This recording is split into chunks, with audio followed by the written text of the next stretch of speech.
I'm Captain Adam Orton with Canadian Army Podcast. The Army is buying much-needed weapons and equipment. Before we go out shopping and paying for it, we have to make sure that the gear is legal for us to use. It might surprise you to find out interpreting international law can be tricky. My guest is Major Michael Smith, a Canadian Armed Forces legal officer with the Directorate of International Operational Law. He's going to explain what we need to know when examining new weapons. Welcome to the podcast. Thanks. Great to be here. All right. It might not be immediately clear to some people why we need to consult a lawyer or a team of lawyers when deciding if the military can purchase a weapon and advise how it can be used. I'm going to take you way back to answer this question. And it starts with the question of what is the point of the law of armed conflict or international humanitarian law. So LOAC or IHL, generally interchangeable acronyms. And the point of it is to set a floor below which humanity has collectively agreed we don't want to fall. Because we intrinsically recognize that war is probably the worst collective activity that we engage in. And from, before laws were almost written down, there was a contract almost between warring parties to say, this is terrible. Let's make it slightly less terrible. So if you take that as the primordial goo of LOAC and then you arrive where we are today, we've refined that concept into a way that can be operationalized across nations, across militaries. And then we have to still answer that question of where's the floor? How do we make sure we don't fall below that floor? And so when we find ourselves in conflict, we are using what we call in international law means and methods of warfare. And so to know where we are on that map or on that ledger of below or above, we have to know how these weapons work, how they're employed, the effects that they achieve. And then in answering those questions, we can decide, all right, collectively, all of us are good using this type of bullet, that type of rocket, etc. Let's get to the nitty-gritty of it all then. What factors are taken into consideration when determining the legality of a weapon? Okay, so there are two basic premises. One is, does the weapon cause unnecessary suffering or superfluous injury? And the other is the weapon indiscriminate by nature? So stated otherwise, can I ensure that the target and the target area is the only area within which the weapon will create an effect? So the flip side of that is if I can't guarantee that, then I'm not able to use my weapon selectively against valid military objectives, be they people or objects, or protected persons or objects, which then gets me into essentially killing civilians and destroying things that would otherwise be protected. So if I can't make that distinction, then the weapon is of questionable utility. Now, when we talk about indiscriminate, we could say, for example, a rifle is by design pretty discriminate. You point it at the thing and then you pull the trigger and then the bullet goes there. But then we have weapons like grenades or artillery pieces, which are definitely less discriminate. How do we draw that line? That seems pretty fuzzy. So I would say we're conflating two concepts there. There's the collateral effect radius of a given weapon. Okay. So a laser being the ultimate, pinpoint, Yeah, that's right. Then a rifle round or a bullet has a slightly larger one. And then we have all kinds of weapons, as we know, that are explosive in nature that have wider collateral effects radii. The question is, are these radii predictable and repeatable? And then can I use them in a way that doesn't offend my proportionality analysis, which is another obligation under law. But there are weapons with huge collateral effects radius that are still discriminate. It just matters on the use case. So tanks in the open, in the desert, Desert Storm 1, Yeah, right? That's right. Sure. Drop bombs all day with huge radii because there's no collateral concerns around there. And I know that, let's say my radius is 500 meters. Great. I know it's 500 meters every time, no problem. But if I then start using that weapon in an urban center where my radii are overlapping protected persons and objects, that's when I'm then tripping into a matter of targeting. So that's an illegal use of a weapon, but the weapon itself is not illegal. Right. I just did my intermediate law of armed conflict course, and there's a lot of talk about, let's say, 90% of the time it's accurate to 12 meters plus or minus 10 meters. And so there is that collateral calculation that goes into place. And then when you're looking at the potential hazards around that space where you're operating, you do a whole lot of math, and then you're like, ooh, this seems less safe than you would think, or, oh, it seems more safe than you would think in a context of combat. So What you're discussing is targeting law and targeting operations, Right. but you can't get there until you've understood the weapons law ramifications and the weaponeering. So it's a sequenced, we go from idea of I want to achieve a capability in the battle space Right. to identifying potential solutions to winnowing them down based on myriad considerations from cost to performance. And then we say, I want system X. Then us, lawyers, we come in along with a huge other technical staff of subject matter experts, right? We play a very small role.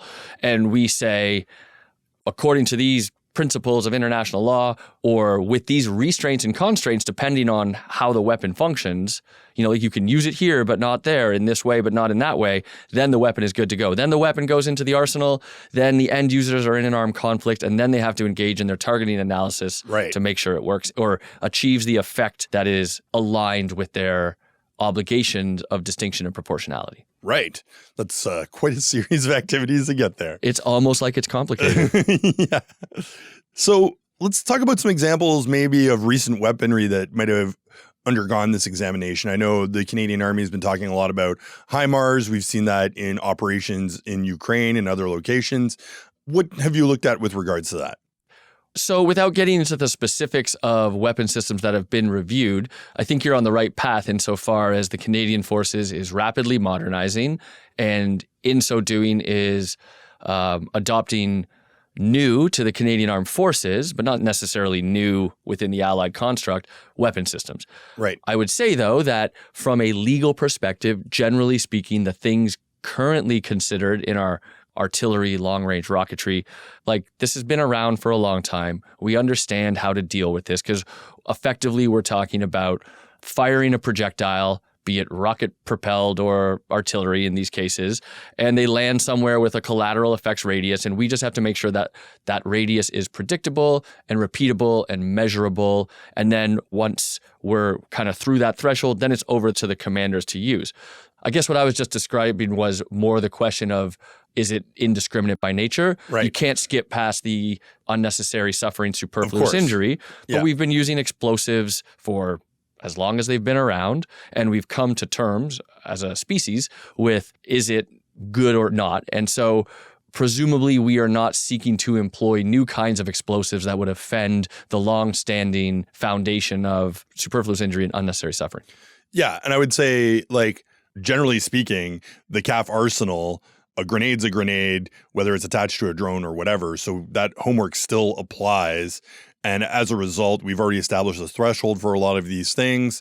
And it's relatively non-complex to examine these technologies in that context. Right. It doesn't go below the floor is Yeah, a way that's of right. thinking about it. And then I'm sure there's a question being asked in some people's mind, well, then why go through this at all? Yeah. And the simple reason is it is a international obligation stemming from a treaty to which we are a signatory that we have ratified. So it is a positive obligation in the terms of like thou shalt, right? Yes. So every new means and method of warfare comes with a positive obligation to verify its legality.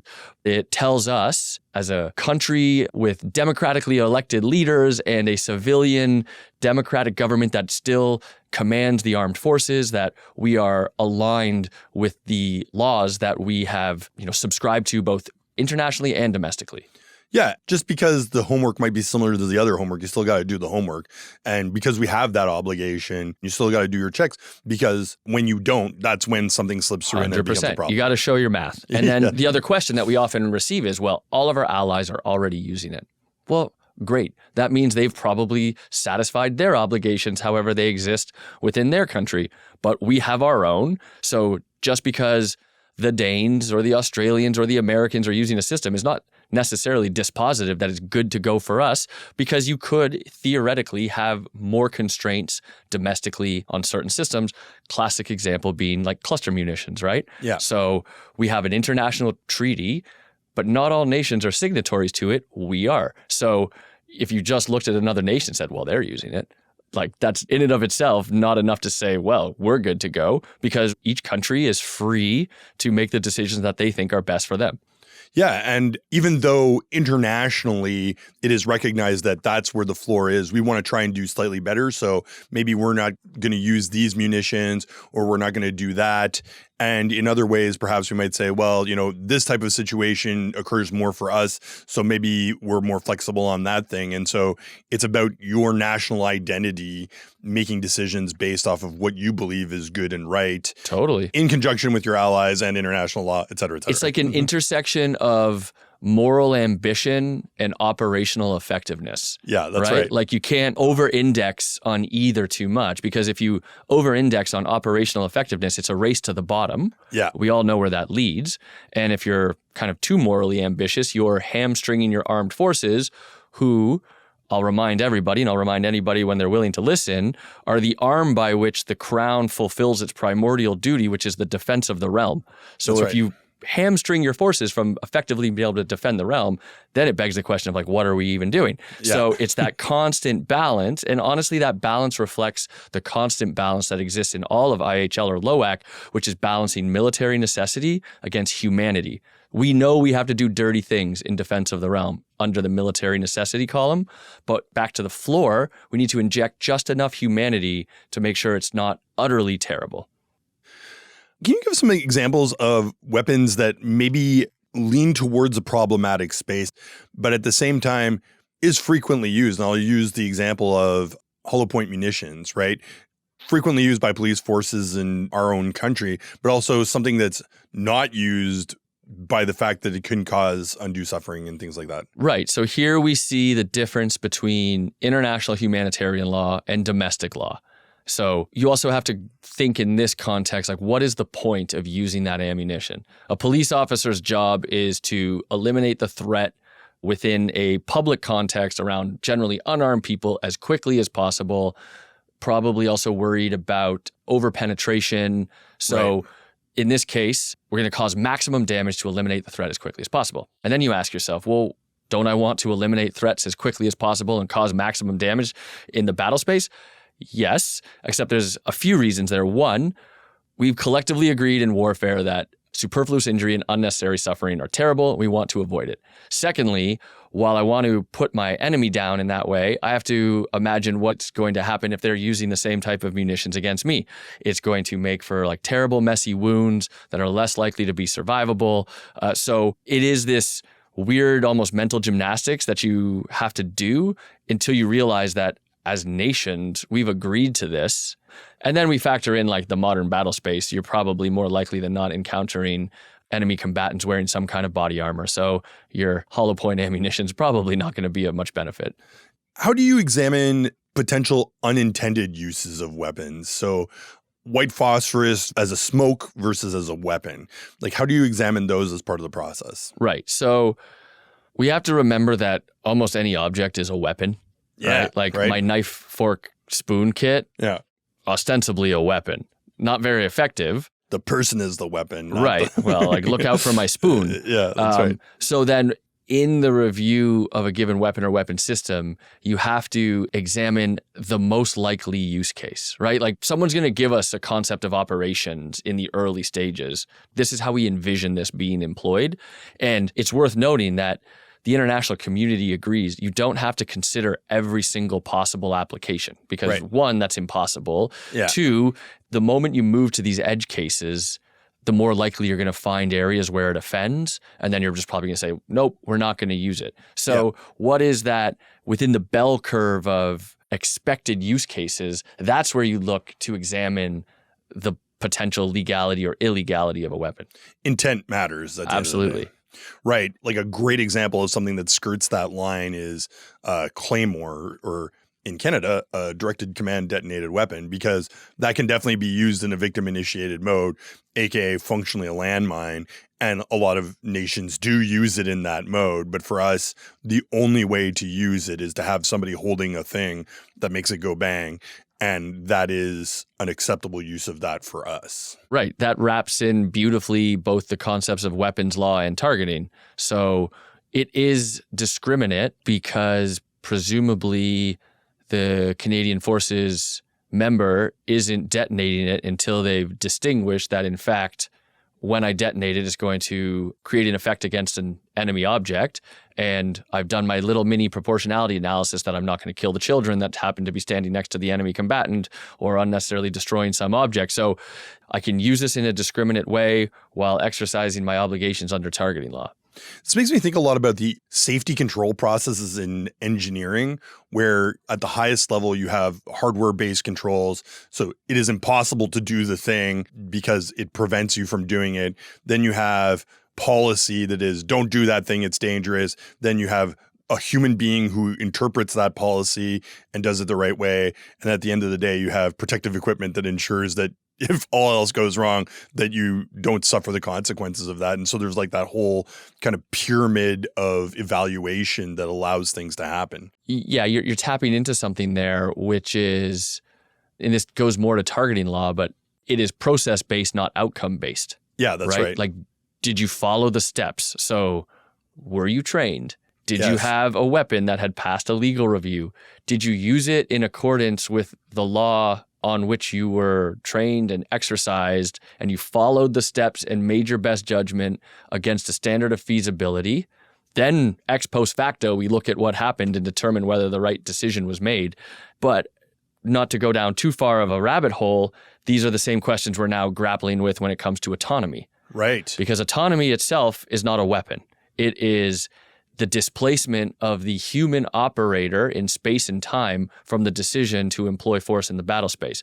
But the actual thing that's going to achieve the effect in the battle space is probably nothing new. It's a 40 millimeter grenade being dropped by an autonomous drone. It is the firing of some kind of small arm.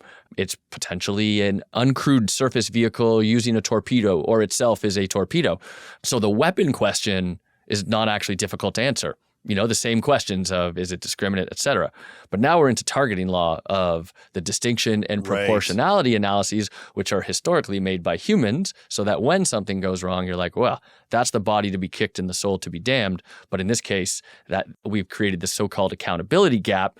And like I said, it was a rabbit hole, but it's this confluence of weapons law and targeting law while also triggering deep moral questions that seem intrinsic to every human. Yeah, that's right. It's the displacement of the consciousness of the execution and then in there through the filter of a digital system to do it. Because at some point, somebody programmed that digital system to do it. And so conceptually, they hold responsibility for that, but they're not explicitly responsible for the digital system's perhaps faulty reasoning. So I think even that reasoning is quickly outdated and is a reflection of the limitation of the human mind, not you personally. I'm not taking it personally. Because we're not programming at this point kind of anything to do. We're creating models. Yeah, right? that's We right. are creating forms of reasoning themselves are informed by myriad data sources like large language models, small language models, machine visioning, all these things together. And then we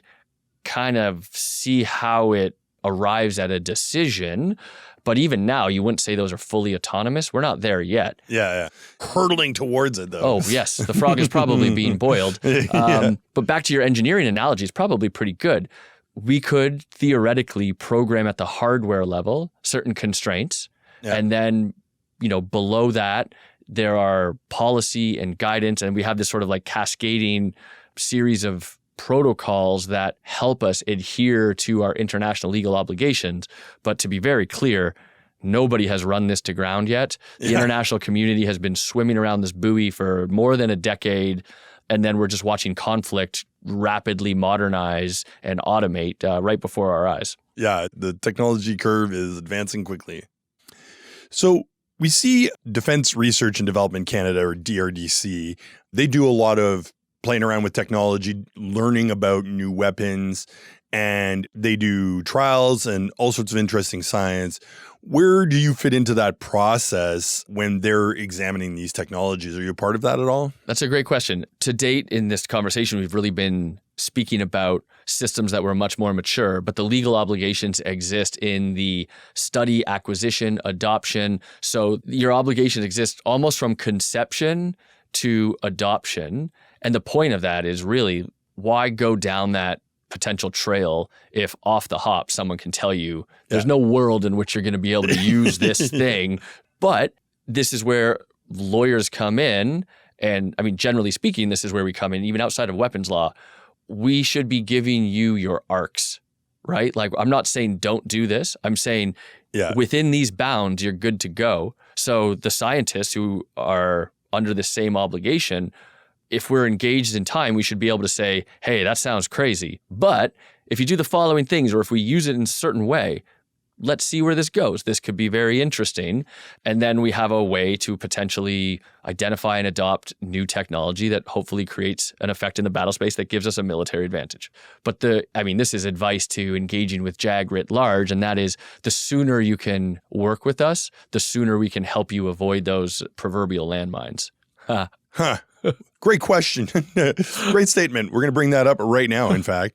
We talked a little bit about, let's call it, treaty participation mismatches, where you have a situation where perhaps you're working with allies who don't participate in certain treaties and we do, and then we're operating in a combined space. How do we handle that type of situation, or how has Canada handled that type of situation in the past? Right. So our obligations are our obligations. Theirs are theirs. We are free to operate in a combined fashion, so long as Canadian Forces members are not employing weapons that would be contrary to our treaty obligations. Right. So generally speaking, it's pretty simple. And part of this too is who's bearing the liability in this, right? Like, who is the one who decided I'm going to use this in the battle space in a given context? And when that decision is eventually judged to have been indiscriminate or somehow in violation of international law, it's the decision maker, the commander in that case. So while we may be operating alongside, so long as it wasn't a Canadian who's like, you know what, I'm going to use this thing here, damn the torpedoes, it's the liability that goes to the end user. So that shouldn't prevent us from operating in a combined scenario. We definitely see, and there's plenty of examples with the current conflicts in the world, battle dissolves into a chaotic mess, and over a long enough timeline, it becomes sometimes a total war scenario where you have civilians, people start resorting to tactics that may be otherwise a little bit more questionable. What happens when we start seeing people using improvised weapons or asymmetric warfare like guerrilla tactics and things like that? How does that fit into that potential analytical process? I would say you got to play your own game. Yeah. Right? This was a common refrain in the Afghanistan years saying, well, the Taliban doesn't abide by IHL, so why should we race to the bottom? Yeah. Right? We are morally ambitious people, and we believe that we can achieve our military and national objectives while still adhering to international and domestic law. And so I think it's like a bit of a red herring argument. So let the enemy do what the enemy does. We will have to deal with that. But because we are upstanding citizens, again, who are morally ambitious, falling below that given threshold should be morally abhorrent to us. And we collectively agree that, operational effectiveness be damned, we are still going to stick to, how we do business. We do spend a lot of time, especially as a professional military force, talking about our responsibilities, like, for example, 5-day Law of Armed Conflict course, where you spend a lot of time learning what's right and what's wrong. But sometimes you find yourself in the middle bit of the gray zone where it's not always immediately obvious what the best thing to do is in that scenario. And that's where additional training, additional time on studying the material allows you to better define where that line is and make good choices. 100%. Like, war is a giant edge case. Right? Yeah, like you can prepare all you want, but you will inevitably be confronted with a crazy decision that has to be made in a short amount of time with literal life and death stakes. So, first of all, insane respect to everybody who has done that, has to do that. It's not easy. All we can do is provide guardrails, right? Like, remember in your rules of engagement training and even in basic, and there's always somebody who's like, well, what about this? And what about that? Right. And eventually the staff is like, look, I can't tell you exactly what to do. Here's the book. Here's your structure for thinking. Ultimately, you're the human out there making the decisions. Do your best. Follow the process. That's You'll right. probably be morally upstanding. You'll probably be okay. Well, and these exercises also give you the benefit of having thought about it before, so that when you're making that split-second decision, you have several weeks and or months of arguing about things in the back of your head that can float up in the moment. You're like, oh yeah, bad. Or Chance oh, yeah, favors the covered. prepared mind. Nice, good quote. So again, there's a lot of things happening in the world right now. What are some of the consequences when countries or states did not or do not follow these laws? What happens next? In theory, there is both individual and state liability, but without opening the hornet's nest of the utility of international criminal law, the Rome Statute and all the countries that are signatories to the Rome Statute would, at a minimum, subject individuals to individual liability before that internationally recognized tribunal. And if you are found to have violated some of these principles of IHL or LOAC, you could be found guilty of essentially committing what we call a war crime or a crime against humanity. And so in this case, a perfect example is excessive force or indiscriminate use of force. Right. But to turn it back to weapons law versus targeting, you could use legal weapons indiscriminately. Right. Or Yeah, of you course. could be found to have used an illegal weapon. I honestly think the latter is less likely than the former. There aren't that many illegal weapons floating around the battle space, possibly because I think there's actually not that much military utility to them. Like the moral and the operational have kind of aligned, and, you know, using them in this way is effective. Like back to expanding bullets or hollow point. Yes. It's not really useful in the modern battle space. Yeah. So we've probably made sure as, again, collectively as nations that we can use the things we want to use and we agree that they're not too bad. Right. And often there's an imperative to intervene in situations where people are using obviously illegal weapons, like let's say gas or something like that, where the reason why this all came up in the beginning was everybody agreed gas was super horrible for everyone and we don't like it. And so when somebody shows up with gas, everybody's like, what are you doing, man? You're not supposed to do that. And then there's motivation to take it away. Presumably, but I recall reading too that even the use of gas in World War I was, other than like maybe the first few times, ended up being of questionable utility.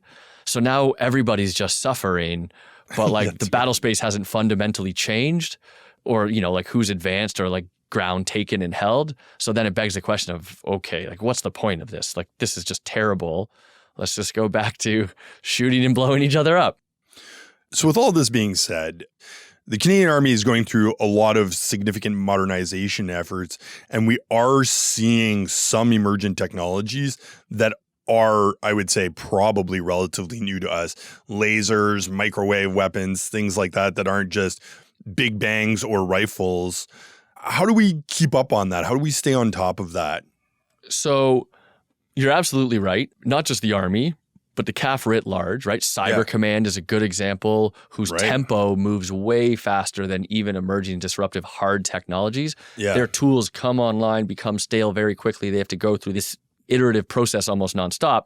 So the speed of everything is increasing. Yes. And then the obligation on the institution to move in lockstep with that to ensure that end users have the tools they need to fulfill their mandate, that's a very real obligation. How do we keep up with that?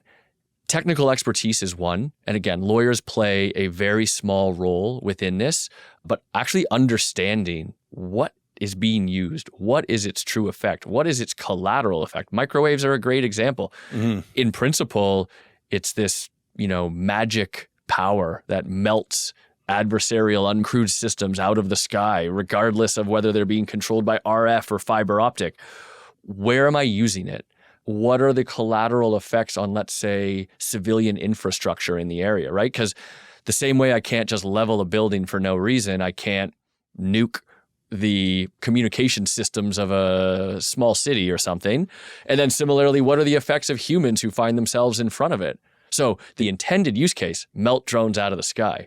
what if I turn it on advancing infantry? Yeah. Right? Like, not the intended use case. So I probably didn't anticipate that in my review, though the good lawyer will say, like, don't turn this on people. But they also have the ones that you use on people too. It doesn't melt them, but it makes them very uncomfortable. Right. But there's the making uncomfortable and then like boiling alive. That's right. And so there's at least one company in the US right now who's in advanced stages who's making a giant microwave to just melt drones. And so if you were to turn that at the right distance at humans, like, it would absolutely offend significant unnecessary suffering for sure. Same way we can't put our pets in a microwave, right? Yeah. We've all agreed on that. We probably shouldn't put humans in front of one. Yeah, definitely.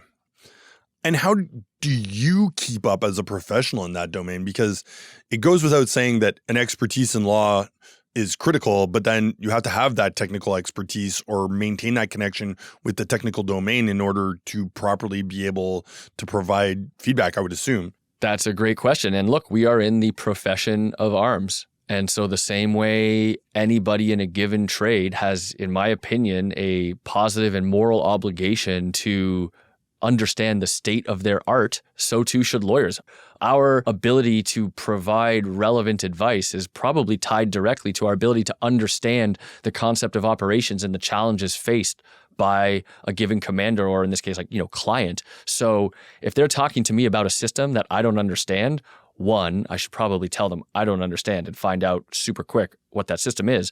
But I think the professional lawyers among us will proactively ensure that they understand the sort of decision space that their clients exist in. And the simple answer is, if we're not maintaining knowledge of the state of the art, we are not maintaining the necessary professionalism in the profession of arms. Right. And at the end of the day, we're all on the modernization program. Like, the world is moving forward and you got to move forward with it. Right. And like, go ask. As I keep saying, lawyers are one part of this process. I don't have to understand at a deep physical level exactly what's happening with a microwave, but I need to understand just enough and then understand who to go talk to, whether it's at DRDC or ADM MAT or some subject matter expert, and give them the old explain it to me like I'm a 5-year-old, and make sure that I have enough of an understanding from the data packages provided to me to inform my legal advice. Yeah. Ultimately, I think great life advice in general. You got to stay curious. That's what it's all about. Absolutely. All right. Well, thanks so much for being on the podcast and explaining all this stuff to us. It was my pleasure. Thank you. That was Major Michael Smith, a legal officer with the Directorate of International Operational Law. And I'm Captain Adam Orton with the Canadian Army Podcast. Orton, out.